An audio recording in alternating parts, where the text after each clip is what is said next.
Fail इन 75 hard challenge. जो 75 hard challenge था, इतने सारे रीजंस है ना, तो जो जिन सब रीजंस ने मुझे इकट्ठा, मैंने 45 या 46 डेज के अप्रॉक्स जो है इस 70।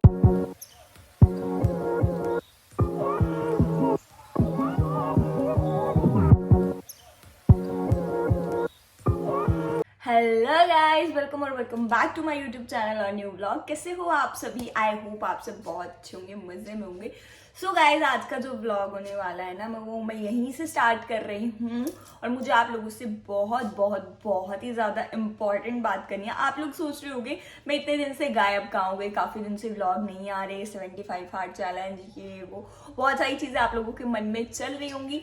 तो फिर उसी के बारे में मुझे आप लोगों से करनी है बात कि मेरा जो 75 हार्ड चैलेंज था भाई साहब, वो ब्रेक हो चुका है। ठीक है, मतलब आई फेल इन 75 हार्ड चैलेंज। हाँ, मैं एक्सेप्ट करती हूँ कि मैं 75 हार्ड चैलेंज में जो है वो फेल हो गई हूँ, बिल्कुल प्रॉपर तरीके से।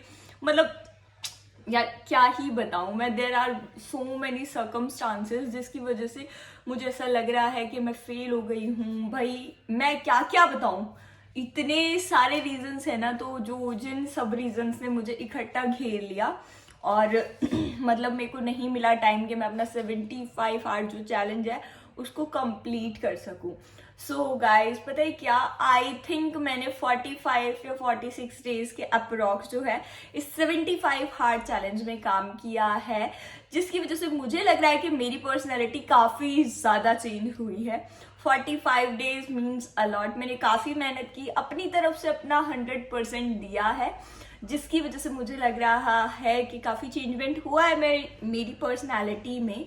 बट मेरे पास बहुत ज़्यादा टाइम का इशू है, जिसकी वजह से मैं बहुत सारे टास्क नहीं कर पा रही हूँ। और अगर आप जानना चाहते हो कि मैंने अपने 75 हार्ड चैलेंज के 45 डेज के अंदर क्या सीखा, क्या क्या, तो आप मेरे इंस्टाग्राम चैनल पे जाके देख सकते हो, या तो आप मेरा फर्स्ट व्लॉग और लास्ट व्लॉग को कंपेयर करके देख सकते हो।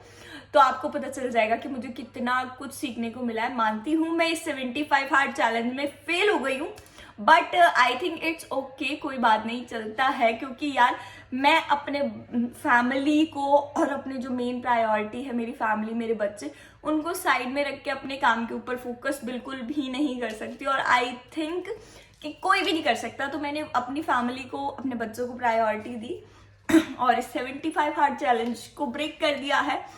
तो गाइस, बहुत सारे लोग अब बोलेंगे कि ऐसा भी क्या हो गया कि भाई जो इसने 75 हार्ड चैलेंज 45 डेज के बाद मतलब ब्रेक कर दिया, मतलब ऐसा भी क्या हो गया, हमें बताओ तो सही। तो मैं आप लोगों के रीजंस बता देती हूँ। आप लोगों को पता है, घर में फंक्शन था पहली चीज, तो फंक्शन से पहले मैं कोई भी दिवाली की प्रिपरेशन, दिवाली की सफाई कुछ भी नहीं कर पाई। ठीक है, कुछ भी, मतलब कुछ भी नहीं कर पाई मैं दिवाली की सफाई। इन्नू से भी दिवाली की सफाई नहीं कर पाई थी मैं, क्योंकि उससे पहले dandiya, garba night and all हमने सब कुछ ऑर्गेनाइज किया था नवरात्रों में। सो उस टाइम पे तो मैं कुछ भी नहीं कर पाई। देन फिर उसके बाद नवरात्रों के बाद जो है फिर हमारे घर में वो आ गए थे, क्या बोलते हैं, फंक्शंस आ गए थे। तो आप लोगों को पता है फंक्शन की प्रिपरेशन में पूरा टाइम चला गया यार, नहीं हुआ। फिर फंक्शन अटेंड किए, उनकी तैयारी, फंक्शन से आने के बाद पैकिंग एंड पैकिंग करना एंड ऑल, बहुत सारी चीजें थी। और फंक्शन से आने के बाद दोनों बच्चे बीमार हो गए, मैं बीमार हो गई। सो व्लॉगिंग करने का तो ऐसा सच कोई भी मतलब सर्कमस्टांसेस बने ही नहीं ऐसे कि मैं व्लॉगिंग कर पाऊँ, तो इसीलिए मैंने व्लॉगिंग नहीं की। देन अभी रिसेंट में दीपक की तबीयत बहुत ज़्यादा ख़राब है, उनको कफ, कॉल्ड और मतलब पता नहीं क्या क्या ही बताऊँ भाई, बहुत कुछ हो रखा है। तो मतलब उनकी भी तबीयत ठीक नहीं है। तो मैंने फिर सोचा कि अभी मैं थोड़ा दिन व्लॉगिंग छोड़ देती हूँ। तो इस बीच में जब मेरी तबीयत खराब थी तो मैं भागवत भी नहीं पढ़ पाई, मैं मेकअप ट्यूटोरियल भी नहीं दे पाई और अपनी डाइट पर भी प्रॉपर ध्यान नहीं दे पाई। तो दैट मीन्स तो मेरा जो 75 हार्ड चैलेंज है वो ब्रेक हो गया। और दूसरी बात, अगर मैं सब कुछ कर भी लेती हूँ तो शूट भी हो जाता है, पर ना पता है क्या, डेली बेसिस पे आप उसको एडिट करने के लिए आपको पर्टिकुलर टाइम निकालना पड़ता है, जो कि मेरे पास फिलहाल तो नहीं निकल पा रहा है यार, बहुत ज़्यादा मुश्किल हो रहा है मेरे लिए इसको टाइम निकालना। तो इसलिए मैं टाइम तो नहीं निकाल पा रही हूँ अपने लिए भी। तो इसीलिए मैंने सोचा इस 75 हार्ड चैलेंज को यहीं पर स्टॉप कर देते हैं, इस 75 हार्ट चैलेंज को यहीं पे ब्रेक कर देते हैं। तो गाइज अब आप लोगों को क्या करना है, मुझे कमेंट करके बताना है। वैसे 75 हार्ट चैलेंज का एक रूल ये भी था कि अगर आप इस 75 हार्ट चैलेंज को बीच में कभी भी छोड़ते हो तो आपको डे 1 से स्टार्ट करना पड़ेगा। बट मेरे को लग नहीं रहा कि मेरी इतनी अंदर मतलब मेरे अंदर इतनी अभी कैपेसिटी बची है कि मैं 75 हार्ट चैलेंज को दोबारा स्टार्ट कर सकूं। तो आप लोग ना मुझे कमेंट करके जल्दी से बता दो कि क्या मुझे 75 हार्ट जो चैलेंज था वो डे 1 से स्टार्ट करना चाहिए या नहीं करना चाहिए। बाकी मैं ट्राई करूंगी, डोंट वरी। देखो भागवत में बीच में नहीं छोड़ने वाली, अभी मैंने एक दिन बीच में छोड़ा था तो उसके बाद मैंने नेक्स्ट डे 2 या 3 चैप्टर लेसन जो थे उसके वो पढ़े हैं। तो भागवत तो मैं बीच में नहीं छोड़ूंगी। उसके अलावा दिवाली की भी सफाई वगैरह तो मैं ऑलमोस्ट अपनी कर चुकी हूँ। जिस दिन ब्लॉग्स नहीं आए उस दिन ये लगा लो कि हाँ भाई मैंने दबा के सफाई करी है, पूरी प्रॉपर अपना क्लीनिंग का ही काम खत्म किया है सबसे पहले। तो अब मुझे सिर्फ मेरा काम रह गया है, मुझे मेरे घर की जो है प्रॉपर तरीके से सजावट करनी है दिवाली के हिसाब से, तो वो सब मैं करने वाली हूँ। और मैंने ना सच बता रही हूँ इन 45 डेज में बहुत बहुत बहुत कुछ सीखा है। आप लोग खुद देख सकते हो यार, मैं आप मेरे इंस्टाग्राम चैनल पे जाओ, वहाँ पर चेक करो भाई मैंने कितना सही मेकअप सीख लिया।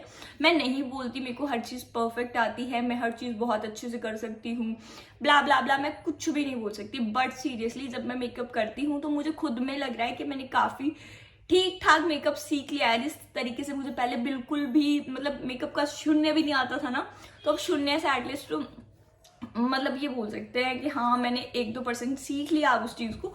तो बिल्कुल ऐसे नहीं बोल सकती कि मुझे बिल्कुल ही कुछ नहीं आता या ऐसा कुछ भी नहीं बोल सकती। हाँ मैंने काफ़ी कुछ सीख लिया है और उस चीज़ से मैं बहुत ही ज़्यादा खुश हूँ। स्पोकन भी मेरी काफ़ी ज़्यादा इम्प्रूव हुई है। मुझे लग रहा है कि मैं जैसे रीडिंग करती थी तो मेरे को काफ़ी ज़्यादा इम्प्रूवमेंट लगा है उसके अंदर, अपने अंदर, कि हाँ मैंने सही सीख लिया है, मेरे अंदर काफ़ी इम्प्रूवमेंट आया है पहले के अकॉर्डिंग। दूसरा डाइट में तो भाई मेरे हेल्थ इश्यूज चल रहे हैं, बहुत सारे लोग बोल रहे हैं आप डाइट भी ले रहे हो फिर भी कमज़ोर हो गए हो। सो डाइट के मेरे बहुत ज़्यादा हेल्थ इश्यूज चल रहे हैं जिसकी वजह से मेरा वेट बिल्कुल भी पुट ऑन नहीं हुआ, उल्टा मतलब मुझे ऐसा लग रहा है कि कम हो गया है। शायद वो 1 या 2 ही kg बढ़ पाया है 45 डेज में। तो पता नहीं क्यों यार ये नहीं हो रहा, मुझे प्रॉपर अपना जो है डॉक्टर को दिखाना पड़ेगा, वो भी चेक कराएंगे, वो उसकी भी रिपोर्ट मैं आप लोगों को बताऊंगी कि क्या हुआ क्या नहीं हुआ, क्यों ये इतना ज़्यादा घट रहा है। आप लोग यकीन नहीं करोगे पर लास्ट 3 मंथ्स में मैंने अप्रॉक्स 20-30 kg वेट लॉस किया है। मतलब मुझे खुद नहीं समझ में आ रहा कैसा कैसे हो रहा है भाई। 20 से 30 किलो वजन, वो भी 3 मंथ में, मतलब कैसे जा सकता है किसी का, मुझे खुद नहीं समझ में आ रहा। बट मुझे नहीं पता कि क्यों जा रहा है भाई। सो मेरा वेट लॉस बहुत ज़्यादा हुआ है। पानी का टास्क बहुत अच्छा हुआ है, इसी वजह से आप मेरी स्किन देख सकते हो कि कितनी ज़्यादा ग्लो कर रही है। मैंने कुछ भी नहीं लगाया, लिटरली मैंने अभी तक कुछ भी फेस पे अप्लाई नहीं किया सिवाय लिपस्टिक के। और तो और आप लोग कुछ भी देख लो, मैंने कुछ भी लगाया यार, एक मॉइस्चराइजर तक नहीं लगाया अभी तो मैंने। तो मेरा स्किन इतना ज़्यादा ग्लो कर रहा है। तो पानी का टास्क मेरा बहुत बहुत बहुत बढ़िया तरीके से हुआ है 45 के 45 डेज। बट जो अदर टास्क है वो मैं नहीं कर पाई, इसी वजह से I accepted that I failed in 75 hard challenge, और मैं ये एक्सेप्ट करती हूँ आप सभी के सामने। सो गाइज वैसे तो मैं इस 75 हार्ड चैलेंज में जो है वो फेल हो चुकी हूँ प्रॉपर तरीके से। बट फिर भी जैसे ही मेरी हेल्थ ठीक होगी वैसे ही मैं प्रॉपर डाइट लूंगी, और वो डाइट आप लोगों के साथ पक्का शेयर करूंगी, क्योंकि आप लोगों में से बहुत सारे मेरे फ्रेंड्स ऐसे होंगे जिनका वेट लॉस मतलब वेट बढ़ाना is such a big deal. मतलब बढ़ता ही नहीं है भाई, मेरा तो नहीं बढ़ता, पता नहीं आप लोगों को बढ़ेगा, किसी का बढ़ता हो तो मुझे बता देना कैसे बढ़ाना है। मेरा वेट बिल्कुल भी नहीं बढ़ता, तो मैंने सोचा है कि मैं वेट बढ़ाने के लिए कुछ करूंगी। सेकेंड इज कि मैं अपने जो है मेकअप पे प्रॉपर ध्यान दूंगी। उसके लिए अगर आप देखना चाहते हो कि मैं आगे किस तरीके से मेकअप सीखने वाली हूँ या किस तरीके से मेकअप सीख रही हूँ, उसके लिए आप मुझे फॉलो कीजिए मेरे इंस्टाग्राम अकाउंट पे। मेरा इंस्टाग्राम अकाउंट है गोयल भावना। और रही बात मेरी भागवत की, तो वो तो मैं जब तक कंप्लीट नहीं कर लेती तो उसको नहीं छोड़ने वाली। और do not worry about my vlogs, क्योंकि अब आने वाले हैं बहुत ही जबरदस्त, इंटरेस्टिंग, मजेदार और फैबुलस व्लॉग्स आप लोगों के लिए, क्योंकि भाई फेस्टिव सीजन आ गया है और मैं अपने इंस्टाग्राम पर फेस्टिव से रिलेटेड बहुत सारी चीजें शेयर करने वाली हूँ, जो कि आप लोग भी अपने डेली लाइफ में यूज कर सकते हैं। तो चलिए फिर इसी के साथ आप लोग कमेंट्स करके बता दो आप लोग क्या देखना चाह रहे हो भाई। फेस्टिव रेडी आप हो जाइए, क्योंकि मैं तो फेस्टिव रेडी हो चुकी हूँ। जिस तरीके से हम लोगों ने सेलिब्रेट किए थे हमारे नवरात्रे, उसी तरीके से आने वाला है एक फेस्टिव सीरीज। किस तरीके से मनाए जाएंगे हमारे घर में सारे फेस्टिवल, उनके अलग अलग ब्लॉग्स में लेकर आने वाली हूँ मेरे चैनल पर। तो प्लीज अभी जाकर, अगर आप नए हैं तो मेरे चैनल को अगर सब्सक्राइब नहीं किया है तो अभी जाकर सब्सक्राइब कर लीजिए। Don't forget to hit the bell icon for notification every single time. मेरे वीडियो का सबसे पहले नोटिफिकेशन आप लोगों को ही मिलेगा। तो चलिए फिर इस ब्लॉग का एंड करते हैं यहीं पे। आप लोगों से मिलूंगी जल्द ही एक बढ़िया से ब्लॉग और वीडियो में। तब तक के लिए bye bye, tata, see you, जय श्री श्याम।